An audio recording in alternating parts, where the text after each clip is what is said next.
दक्षिण बाजू आणि इथं होता हा दक्षिण दरवाजा जो आता बंद आहे। हा इंग्रजांनी बंद केलेला आहे दरवाजा। आणि हा का बंद केला याचं कारण ही आहे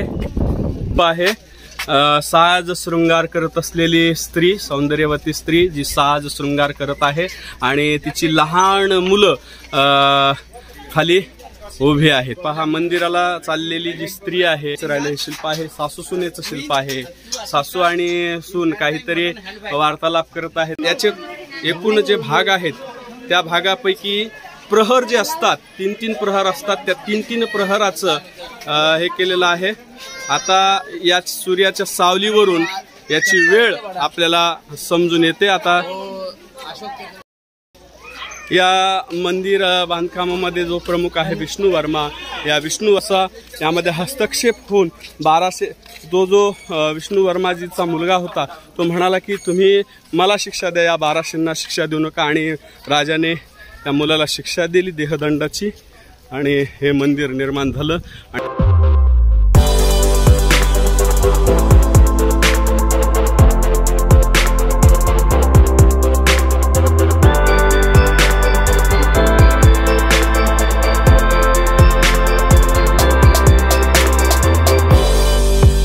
नमस्कार मित्रांनो, मी सिद्धेश्वर देश भ्रमण मध्ये मी आज येऊन पोहोचलो आहे ओडिसामधील कोणार्क या ठिकाणी। आणि आज मी तुम्हाला हे कोणार्क जगप्रसिद्ध असं सूर्य मंदिर तुम्हाला फिरून दाखवणार आहे आणि त्याबद्दलची मला जी काही माहिती आहे ती माहिती सांगण्याचा प्रयत्न करणार। तर चला मग सूर्य मंदिर पाहायला। मित्रांनो, मी या सूर्य मंदिराच्या आतमध्ये प्रवेश केलेला आहे आणि तुम्हाला आता हे संपूर्ण सूर्य मंदिर जे आहे हा जो ऐतिहासिक ठेवा आहे, ऐतिहासिक वास्तू आहे, हे संपूर्णपणे फिरून दाखवणार आहे आणि काय वैशिष्ट्य आहे त्याची ती सुद्धा सांगणार आहे।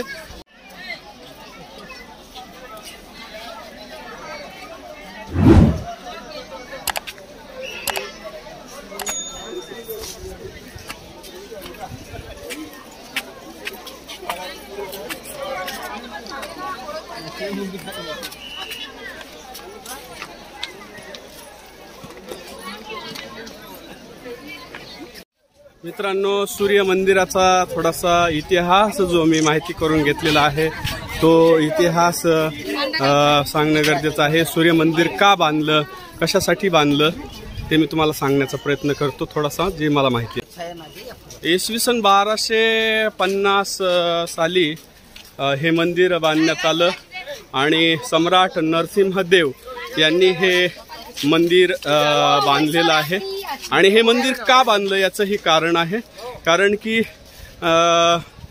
दिल्लीचे जे सुलतान आहेत, आता सुलतानशाही आपल्याला माहिती आहे, 1244 ला दिल्लीच्या गादीवर नसरुद्दीन मोहम्मद हा सुलतान आला होता आणि या सुलतानाकडे दिल्लीचे गादी आल्यानंतर त्याने आपला राज्यपाल, बंगालचा राज्यपाल जो आहे तो तुगान खान, या तुगान खानाला सांगितल्यानंतर हा तुगान खान या नरसिंहदेवावर, सम्राट नरसिंहदेवावर चालून आला आणि नरसिंहदेव आणि तुगान खान यांच्यामध्ये घनघोर युद्ध झालं आणि या युद्धामध्ये नरसिंहदेव यांनी विजय मिळवला आणि या विजयाचं प्रतीक म्हणून हे मंदिर उभा करण्यात आलं। आणि हे मंदिर 1200 मजुरांनी बांधलेलं आहे आणि 12 वर्षात बांधलेलं आहे।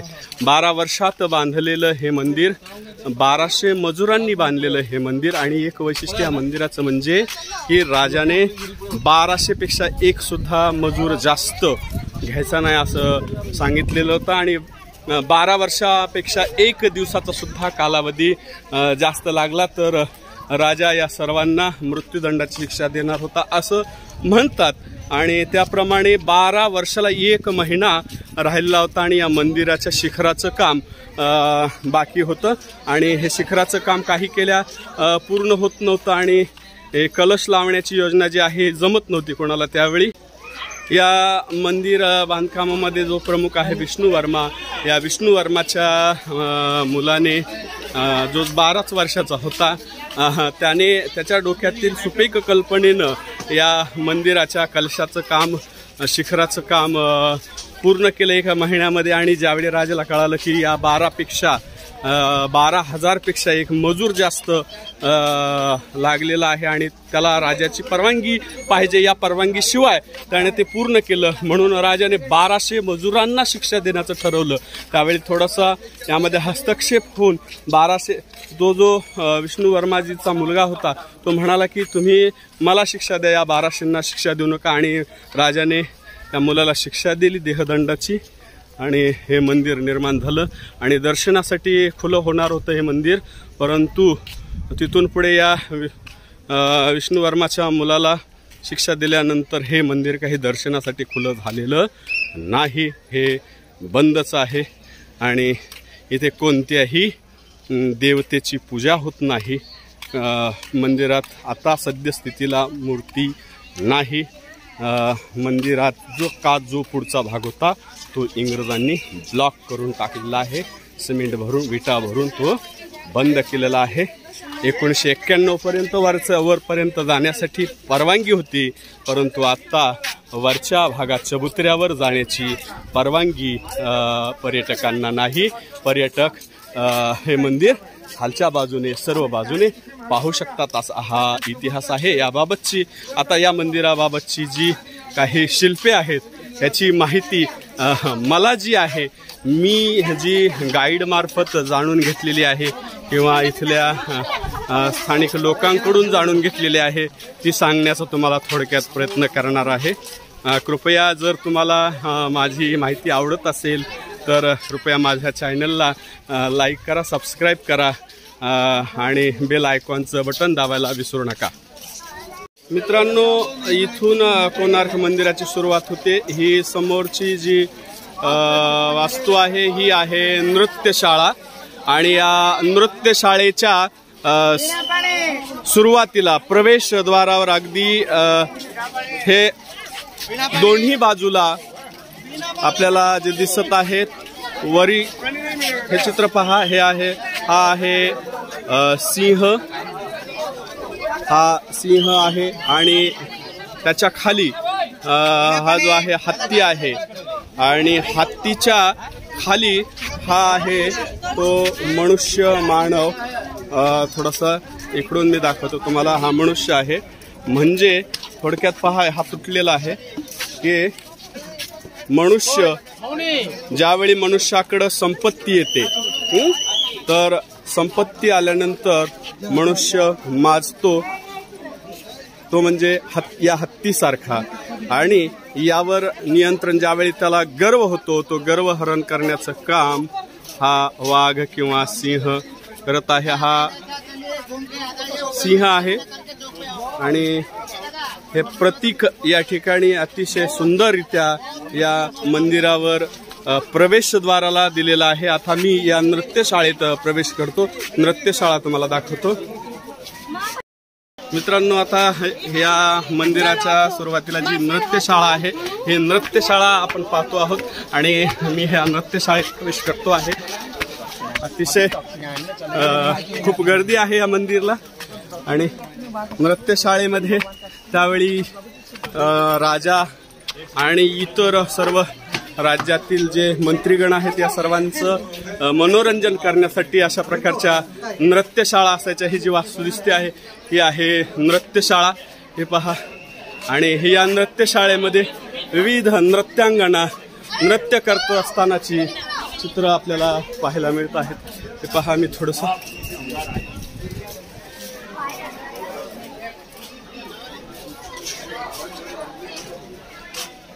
नृत्यांगणेची चित्र या नृत्यशाळेवर संपूर्णपणे करण्यात आलेली आहेत। ही नृत्यशाळा आणि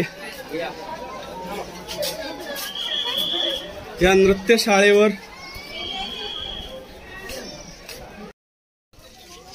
मित्रांनो या सूर्य मंदिराची रचना जी आहे ही रचना म्हणजे हा सूर्याचा रथ आहे आणि या रथाच्या स्वरूपात याचं कन्स्ट्रक्शन या मंदिराचं केलेलं आहे। आणि ही नृत्यशाळेवर हे नृत्यांगणेचे हे खालच्या बाजूला सुद्धा हे मूर्त्या आहेत, छोटे छोटे स्कल्पचर आहेत, हे कोरलेले आहेत. आणि जसं जसं आपण पुढे जाऊ तसं तसं आपल्याला या मंदिरावर काय काय शिल्प कोरलेली आहेत आणि त्याचं काय काय महत्त्व आहे हे महत्त्वसुद्धा कळणार आहे. आणि मी आता पुढे जे मुख्य सूर्य मंदिर आहे ते दाखवण्याचा प्रयत्न करतो. संपूर्ण सूर्य मंदिराचा जो व्ह्यू आहे बाहेरून, हा व्ह्यू तुम्हाला मी दाखवण्याचा प्रयत्न करतो. हे संपूर्ण सूर्य मंदिर जे आपल्याला बाहेरून दिसतं, हे संपूर्ण सूर्य मंदिर. आता यावर काय काय आहे, कशा कशा पद्धतीने हे सूर्य मंदिर बांधण्यात आलेलं आहे आणि त्याची काय वैशिष्ट्ये आहेत हे सुद्धा मी या व्हिडिओतून दाखवण्याचा प्रयत्न करणार आहे. आणि मित्रांनो, जर तुम्हाला हा व्हिडिओ, हे जे सूर्य मंदिर आहे हे रथ स्वरूपात दाखवलं आणि या रथाला 7 घोडे आहेत. आपल्याला माहिती आहे सूर्याचा रथ, त्याला 7 घोडे असतात आणि हे 7 घोडे म्हणजे 7 वार असतात. आणि हे 7 वाराचं प्रतीक म्हणून हे 7 घोडे आहेत. त्यापैकी या बाजूला 3 घोडे जे तुटलेल्या अवस्थेत आहेत आणि यातला एक घोडा इथे नाहीये, हा दुसऱ्या बाजूला ठेवलेला आहे. आणि पलीकडच्या बाजूला 4 घोडे आहेत. आणि त्याच पद्धतीनं 7 घोड्याप्रमाणे या संपूर्ण या रथाला 12 चाके आहेत. त्यापैकी 6 चाके हे या अलीकडच्या बाजूने दाखवण्यात आलेली आहेत आणि 6 चाके ही पलीकडच्या बाजूने आहेत. आता मी ही चाके तुम्हाला दाखवतो, त्याचे वैशिष्ट्य सुद्धा सांगतो काय आहे.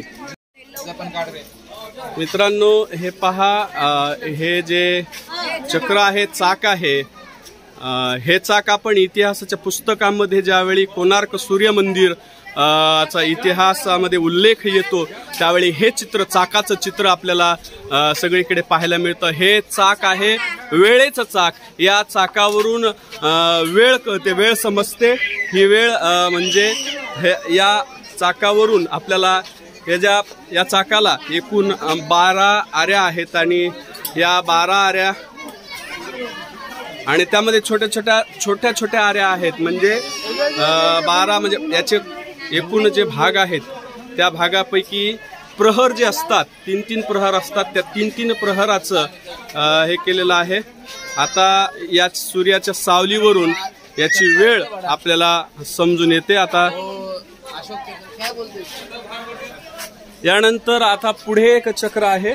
अशी 12 चाके आहेत या मंदिराला. हे एक चक्र आहे आणि हे चक्र स्त्रियांच्या बाबतीत ज्या काही वेळा आहेत त्या वेळा आणि स्त्रियांची कामे हे दर्शवितात. पहा, या चक्राच्या ज्या आऱ्या आहेत त्यामध्ये दाखवलेलं आहे. हे पहा,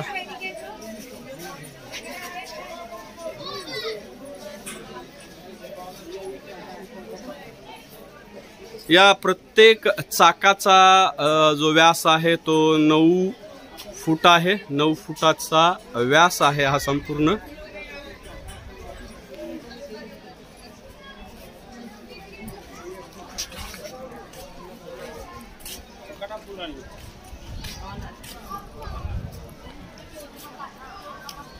त्याच्या पायथ्याला हे जे हत्ती आहेत, हे हत्ती वगैरे जे आहेत हे सर्व लहान मुलांसाठी म्हणून ही चित्र आहेत.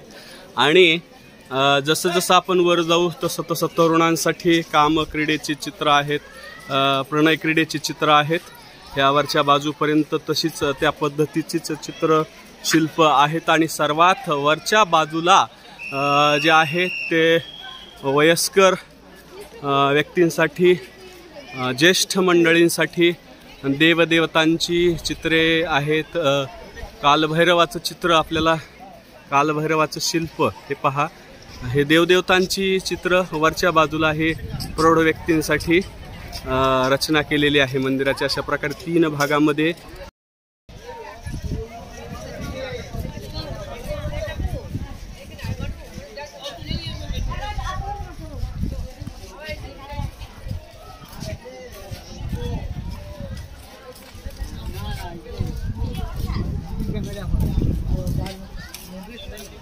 मोबाईल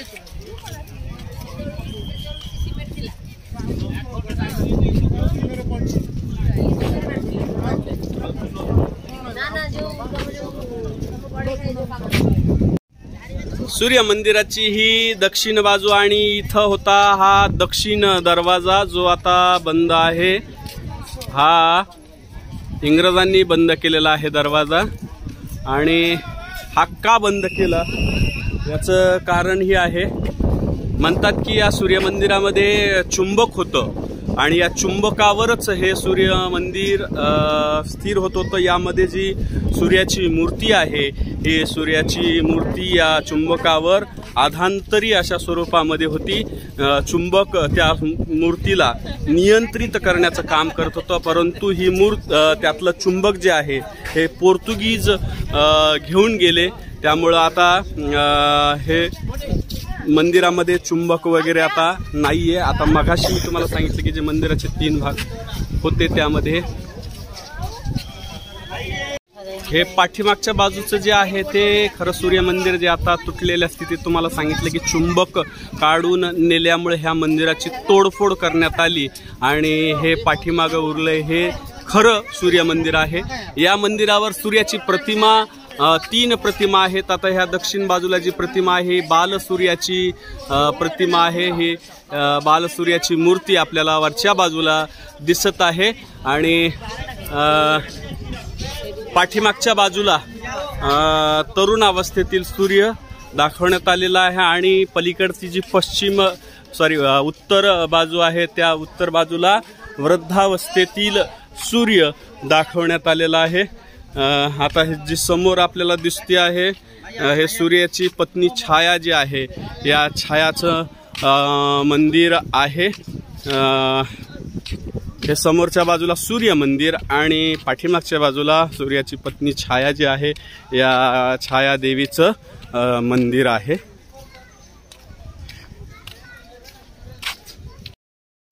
मित्रांनो मी आत्ता उभा आहे तो आहे मंदिराचा पाठीमागचा भाग आणि खरं सूर्य मंदिर जे आहे जे तोडफोड केलेलं आहे ते आपल्याला पाठीमागून व्यवस्थितरित्या पाहायला मिळतं। पहा की भारतावर ज्या ज्या परकीय सत्ता होत्या त्या परकीय सत्तांनी आपल्या हिंदू देवदेवतांच्या मंदिराची अशी तोडफोड केलेली आपल्याला पाहायला मिळते। मग त्यामध्ये मुघल असो, सुलतान असो किंवा आणखीन कोणतेही इंग्रज असो, ज्या ज्या काही परकीय सत्ता आल्या त्या परकीय सत्तांनी आपला जो ऐतिहासिक वारसा आहे, ऐतिहासिक ठेवा आहे तो मोडतोड करण्याचं काम केलेलं आहे। आणि हे आपल्याला पाठीमागचं जे खरं सूर्य मंदिर होतं हे खरं सूर्य मंदिर आता आपल्याला हे मोडलेल्या अवस्थेमध्ये, पडलेल्या अवस्थेमध्ये, मोडतोड केलेल्या अवस्थेमध्ये दिसत आहे। आणि मी तुम्हाला सांगितलं की जो सूर्याचं जे तरुणावस्थेतील जे स्वरूप आहे ते पहा ह्या समोरच्या बाजूला मी आता थोडंसं दाखवतो, कॅमेऱ्याने दाखवतो। तरुणावस्थेतील सूर्य आहे हा। हे पहा ही जी सूर्याची मूर्ती आहे ही तरुण अवस्थेतील मूर्ती आहे आणि ही पाठीमागच्या बाजूला आहे आणि इथं या ठिकाणी वेगवेगळी चित्र शिल्प आहेत। यातलं एक वैशिष्ट्यपूर्ण शिल्प बऱ्याच प्रकारचे बरेच विषयावरील ही शिल्प आहेत। एक शिल्प पहा, हे शिल्प आहे साज शृंगार करत असलेली स्त्री, सौंदर्यवती स्त्री जी साज शृंगार करत आहे आणि तिची लहान मुलं खाली उभी आहेत। आणि आणखीन एक मला आवडलेलं जे शिल्प आहे ते शिल्प पहा, हे पहा हे शिल्प आहे इकडे पहा मंदिराला चाललेली जी स्त्री आहे या स्त्रीचं हे शिल्प आहे। आणि हे मगाशी तुम्हाला थोडं दाखवायचं राहिलं, हे शिल्प आहे सासू सुनेचं शिल्प आहे।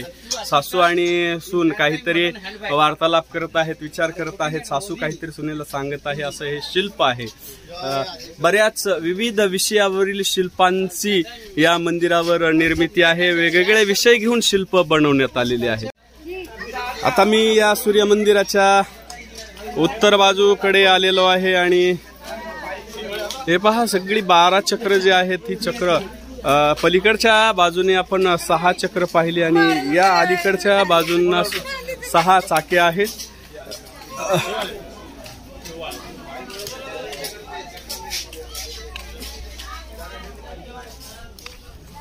शिल्पाकृतीचा आजोड नमुना असलेलं हे मंदिर आहे। आपण कल्पना सुद्धा करू शकत नाहीत कशा प्रकारची कल्पना करून हे मंदिर बनवलंय। आश्चर्य वाटतं, अहो आश्चर्य आहे हे।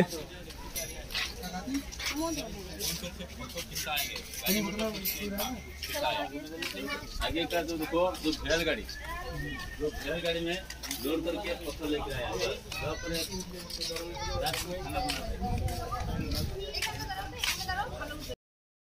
युनेस्कोने जी जागतिक वारसा स्थळ जाहीर केलेली आहेत, वर्ल्ड हेरिटेज जे जाहीर केलेले आहेत, त्या वर्ल्ड हेरिटेज मध्ये या सूर्य मंदिराचा समावेश करण्यात आलेला आहे। आणि खरोखरच अतिशय सुंदर अशी ही कलाकृती आहे, शिल्पकलेचा आजोड नमुना आहे। आणि या मंदिराचा इतिहास मागाशी मी तुम्हाला सांगितला की हे मंदिर विजय जो नरसिंहदेव आहे, सम्राट नरसिंहदेव आहे, या नरसिंहदेवाने बंगालचा त्यावेळेसचा जो राज्यपाल होता ज्याचं नाव होतं तुगान खान, या तुगान खानाबरोबर लढाई जिंकल्यामुळे त्याच्या विजयाच्या आनंदात हे सूर्य मंदिर उभा करण्यात आलं। आणि हे सूर्य मंदिर उभा करण्यासाठी 12 वर्षाचा कालावधी लागला आणि 1200 कारागिरांनी हे मंदिर बनवलेलं आहे। आणि मित्रांनो, तुम्हाला आता समोर जे 2 हत्ती दिसत आहेत, हे हत्ती या जे उत्तरेचं प्रवेशद्वार आहे, हे उत्तरेचं प्रवेशद्वार, या उत्तरेच्या प्रवेशद्वारावर हे 2 हत्ती इथं लावण्यात आलेले, परंतु ते आता या ठिकाणाहून काढून हे समोरच्या बाजूला बसवलेले आहेत। आणि हे हत्ती म्हणजे तुम्हाला सांगतो की ज्यावेळी युद्धामध्ये सैनिक जखमी व्हायचे, या जखमी सैनिकांना उचलून आणण्याचं काम हे हत्ती करत होते। म्हणून त्यांच्या स्मरणार्थ या उत्तर गेटला हे 2 हत्ती लावण्यात आलेले, ते सध्या तिकडे ठेवण्यात आलेले आहेत।